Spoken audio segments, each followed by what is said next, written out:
நேற்று கரூரில் நடைபெற்ற மிகப்பெரிய அசம்பாவிதம் கரூரில் நடைபெற்றது. இதற்கு முழு காரணம் தவாக தலைவர் விஜய். இதுல எந்த ஒரு மாற்று கருத்தும் கிடையாது. ஏன்னா மற்றும் அவங்க நிர்வாகி தான், இதுல வேற எந்த இதுவும் கிடையாது. ஏன்னா நீங்க அனுமதி கேட்கறீங்க, அனுமதி கேட்கிற இடத்தை விட மிகப்பெரிய இடத்தை தான் தமிழ்நாடு அரசு கொடுக்குது.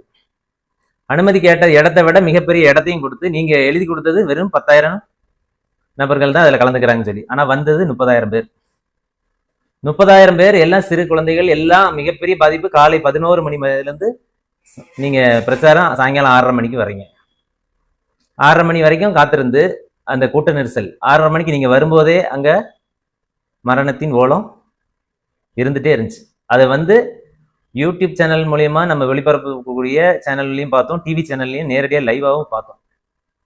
அங்க விபத்து நடக்குது, உயிரிழப்பு நடந்து கொண்டிருக்குன்னு அது உங்களுக்கும் தெரியும். ஏன்னா நீங்க தண்ணி பாட்டில தூக்கி வீசுனீங்க, தண்ணி பாட்டில வீசுனீங்க. ஒரு 6 வயசு பெண்ணை காணவில்லைன்னு சொன்னீங்க, பதட்டத்தோடு நீங்க இறங்கி போனீங்க, அதுவும் தெரியும்.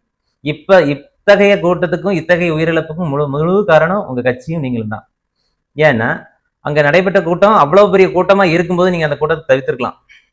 மிகப்பெரிய, ஏன்னா ஒரு கூட்டத்தை விட ஒரு சிறு மக்களோட உயிரை விட உங்களுக்கு எதுவும் பெரியதில்லை. மக்கள் உயிர், மக்களோட பாதுகாப்பு அதுல முக்கியம்.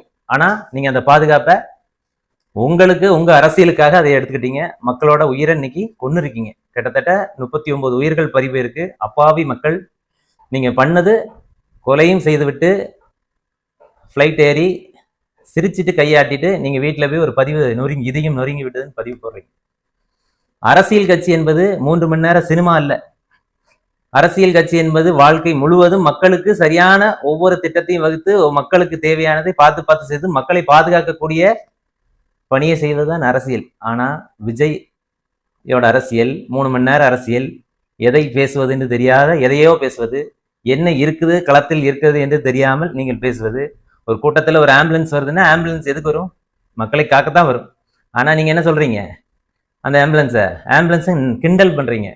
ஆம்புலன்ஸ் எதுக்கு வருது, எதுக்கு கொடி கட்டியிருக்கு, எதுக்கு இது பண்ணியிருக்கு அப்படின்னு. அவங்க உங்களை காக்கறதுக்காக தான், ஆம்புலன்ஸ் டிரைவர்லாம் உங்களை காக்கறதுக்காக, உங்களோட தொண்டர்களை காக்கறதுக்காக வர்றாங்க.